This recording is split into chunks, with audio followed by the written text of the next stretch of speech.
এ ভাই ডিম কত রে? 50 টাকা উড়িয়া। বালা আছে দি? হ্যাঁ ভালো আছে।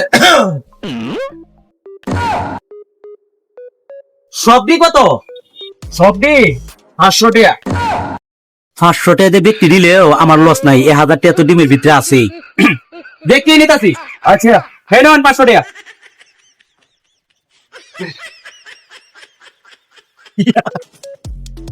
ফুলা 1000 টাকা দিয়ে কে ফুলার লোভটা সামলাইতে হলো না। 500 টাকা দিয়ে এই কয়েকটা ডিম লইয়া গেছে গা। এসে আমি রেখে দিছি।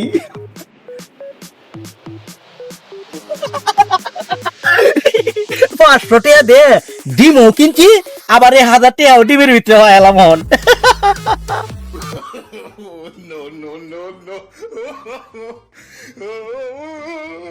হাই খাই খাই খাই খাই রে, আমি তো দরা গাইছি। এই কয়েকটা ডিম 500 টাকা যাচ্ছি, আমি 1000 টাকা দেখে কিনছিলাম, কি কামটা হয়েছে রে।